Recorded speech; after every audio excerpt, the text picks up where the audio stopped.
narcisista, ele vai para o consultório? Quem são os perfis que vão falar, eu preciso de ajuda? E quais aqueles que não vão de jeito nenhum bater no consultório?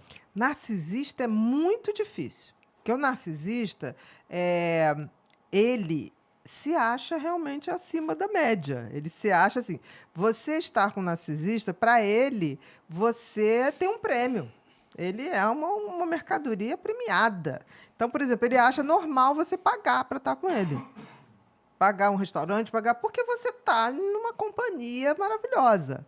Nem todo narcisista é perverso. Porque quando é narcisista e perverso, já cai na psicopatia. Já está lá.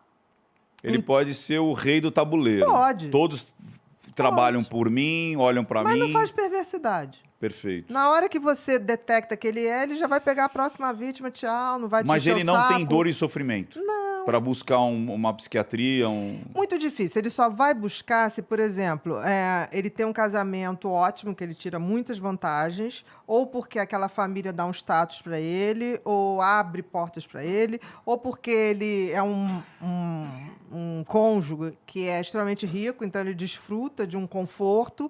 O que ele vai fazer? Aí a mulher fala, vou separar se eu não fizer terapia. Aí ele vai procurar. Mas e aí, ele fica? Nada. Porque quando você... Aí ele chega com a história, tipo assim, não, porque eu sofri, porque não sei o quê, porque ela não me valoriza, porque ela ganha muito dinheiro. Outra pergunta. Alguns chegam para pegar diagnóstico, tipo, fez besteira. Muitos. E aí, olha, eu sou doentinho. Fala para minha mulher que eu sou doentinho. Muitos. Bate e volta. Hoje nem tá batendo e voltando. Porque hoje, por exemplo, hoje eu atendo muito pouco, só atendo 2 dias. E nesses 2 dias, a pessoa que quer a consulta tem que mandar um e-mail antes, que só eu leio. Na história você já sabe. E aí, depois ali, tem que me convencer, que eu tenho todo um protocolo de exames que é extenso. É uma maratona. Se o cara chegar trazendo tudo pronto, vai levar uns 2 meses para fazer, ele quer. Tá. Entendi. Tem uma barreira Eu ali. tenho obstáculos. Tem que ser uma corrida com obstáculos, entendeu? E qual que é a maior incidência que aparece lá pra você? Com certeza, hoje, depressão. Depressão, né? Esse busca, né? Esse busca. Porque E tem não é sofrimento. nem ele que busca. A família vem. Porque chega um Leva. ponto, quanto mais grave, ele já nem busca. Tá. Ele já está querendo sartar fora. Quer se matar. Quer se matar. O índice de suicídio hoje, depois da pandemia, é uma epidemia. A gente tem uma epidemia De silenciosa, uma pandemia silenciosa de suicídio. Antes da pandemia, do Covid, a gente, em 2016, 2017, isso é pela Organização Mundial de Saúde, a gente já tinha um suicídio a cada 40 segundos. Não estou falando 40 minutos. 40 segundos ao redor do mundo. Gente, é muita coisa. É muita Porra, coisa. coisa pra cacete. Tá? E desses que cometiam suicídio, para cada pessoa que cometia suicídio, 20 tentaram e não conseguiram. Então, assim, é muito. Depois que a gente teve a pandemia, isso aumentou muito. Faz sentido, né? Uma pessoa que comete suicídio, ela é necessariamente uma pessoa depressiva, não é? Eu não consigo pensar em nenhuma outra razão. Existe 90% dos casos de suicídio, 95% é evitável, porque é fruto de uma doença mental. Disparadamente, na frente, vem a bipolaridade. Bipolaridade. Porque a bipolaridade, ela vem com uma energia que o cara, quando está na euforia, ele é brilhante. Mas quando ele cai, é a depressão mais funda que tem. Ele é dos opostos. Ou ele está muito, muito, muito feliz, que é a euforia, que é uma alegria injustificável, ou ele está no fundo, no fundo, no fundo. Existem escalas na bipolaridade? Existe. Tipo, o cara, ele não fica muito feliz, mas também não fica muito para baixo. Existe. Mas tem o cara que fica muito para lá e muito para cá. Existe, por isso tem o tipo 1, tipo 2. Tem a distimia, que é como se fosse uma depressão leve e crônica. Tem a própria bipolaridade, é que você tem a euforia, tá?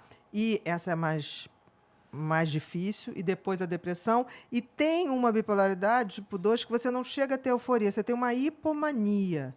Não chega a ter uma coisa assim extravagante, tá? Porque, por exemplo, o cara que está em euforia mesmo, ele não tem sono.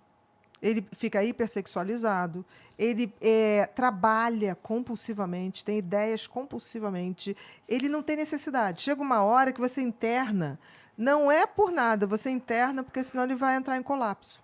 Ele vai morrer de arritmia, porque ele não dorme, ele não para de falar, ele não para de transar. É como tudo ficasse muito, muito over. Entendi. E quando ele vai para a depressão, essa depressão é um buraco, é como se ele saísse do 20º andar para o -20. Entendi. Por isso que ele é Perigosíssimo. mais fácil de suicidar, o bipolar. Porque como ele sabe Essa o máximo... oscilação é rápida? Essa oscilação, não é rápida. Não é uma instabilidade. O borderline é mais instável. Tá. O bipolar, não. O bipolar, você vê nitidamente, quando ele está na euforia, aquilo que eu falei, ele não dorme, ele tem uma hipersexualidade, ele não se cansa.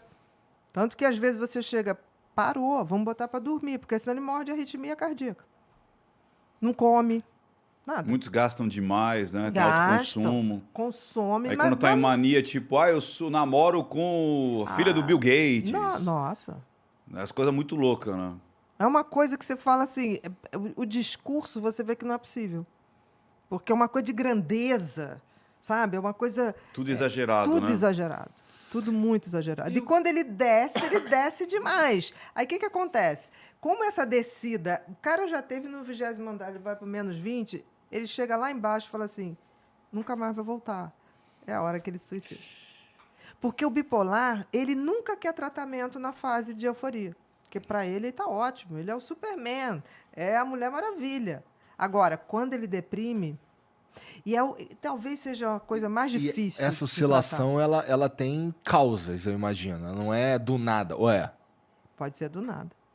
Puta, isso A que é tem perigoso. causa é o borderline. Porque o borderline ele é tão sensível ao que está em volta que, por exemplo, se o namorado falar assim, olha, hoje eu não vou poder, que eu estou aqui no trabalho. Ela já fica, não, mas ele vai encontrar com outra mulher. Não, isso aí está mentindo, eu vou seguir, eu vou não sei o quê. Por quê? Porque ela depende daquela pessoa para viver. Ele tem um estímulo externo, então, Ele tem. Essa variação, por isso que a gente fala aqui no borderline, você tem uma instabilidade de humor. Na bipolaridade, você tem uma troca mesmo. Isso leva um tempo, não é assim de uma hora para outra. Eu li certa vez que parece que, posso estar falando uma besteira, que o organismo, ele é uma defesa, inclusive, do organismo, né? O quê? Porque o cara, como você falou, o cara tá tão acelerado, mas tão acelerado, que o organismo fala assim, cara, eu preciso desligar, e aí desliga, e aí É uma depressão a consequência é a depressão profunda. Eu não sei se é defesa, por exemplo, mas é uma coisa que não dá para continuar naquele ritmo. E aí precisa desligar. E aí quando desliga, vai para a Não, depressão. são as depressões mais dramáticas. Como- E mais difícil de tratar, porque quando você dá um antidepressivo, corre o risco dele virar para euforia de novo. E é isso que eu estou falando. São todos tratáveis, mas o problema é que você convencer um bipolar a manter tratamento é horrível. Porque quando você tira ele da depressão, mas não deixa ir para euforia, ele fala assim, não, mas assim não vale a pena. Eu era feliz, você está acabando com a minha felicidade. Imagina, um cara que não cansa de trepar, não precisa dormir, comprando horrores, como se não houvesse amanhã. Você vai ver, eu tive um paciente que ele, quando entrava em euforia, ele ia para Prado Júnior, pegava aquelas mulheres todas ali, daquelas casinhas infernais, né? Daquelas boates, pagava para todo mundo a noite inteira. Aí teve uma vez que ele estava perdido, né? E ele desaparecia. E aí eu cheguei no consultório, no dia seguinte, tem uma menina com uma bota até aqui, uma mini saia desse tamaninho, assim, com umas perucas, uma coisa. Estava esperando a senhora, mascando chiclete. Falei, pois não. Olha, fulano foi ontem lá. Eu falei, você achou? Ele está lá. Não, mas não sei onde ele mora. Mas ele me disse que a senhora podia liberar para ele me dar um carro. Ele me deu um carro. A senhora vai liberar? Eu falei, olha só, ele está em euforia. E eu já tratava ele, então eu cheguei a mandar um documento para o banco. Eu falei, se ele bater cheque lá, você não desconta. Aí, o que ele fez? Ele deu, na época era o cheque, e ele prometeu uma Mercedes classe A, você lembra? Nossa. Aí eu falei, olha, vamos fazer o seguinte, me ajuda a achar ele, que ele não está bem. A senhora já está dizendo que eu não vou ganhar um carro. Não estou falando isso. Quando ele ficar bem, se ele quiser te dar um carro, o dinheiro é dele. Ele pode te dar. Mas hoje, certamente, você não vai ter o carro. Dá para você me ajudar? Que eu posso te ajudar. Aí tá. Foi, tá. Ela achou, estava na casa de uma outra menina, tá. Tratei, ficou bem. Aí, 2 semanas depois, ele falou assim, você pagou o carro para fulana? Eu falei, não, né? Vamos decidir isso, né? Eu prometi, né? Eu sou um sujeito homem. Eu falei, você é um sujeito homem, mas você há de convir que você estava doente. Não. Vamos fazer o seguinte, qual carro que eu prometi? Eu falei, uma Mercedes classe A. Eu falei, ela não vai ter dinheiro para pagar o seguro, não vai ter dinheiro para nada, nem consertar. Você quer dar? Quero. Você tem dinheiro? Tá. Dá um no Mille. Na época eu estava no Mille, com ar-condicionadozinho. Porque aí ela vai ter como sustentar. Gostei da ideia. Então, eu vou pagar também o PVA e o seguro de 1 ano, para dar tempo dela se adaptar. Chamei a menina. Ela, não, já sei, né, doutora, ele é doente, tudo bem, a senhora, pô, eu entendo, tá certo, a senhora está vendo do seu lado, seu paciente. Falei, faria por você se fosse minha paciente. Se bote no lugar. Aí, não, tá certo. Falei, mas ele vai te dar 1 no Mille. Você pode escolher, papapá, e eu vou lá com você. Falei, tirei ele de cena. Foi, menina, a felicidade dela, a mulher. Eu te amo. Eu falei, não me ame. Não tanto. Eu falei, foi ele. E a próxima vez que ele aparecer lá fazendo isso, você vai me dar um toque. Porque isso é doença. Ele podia não pagar nada. É porque ele é legal, mas assim, não dá para ser legal o tempo todo. Sim, né?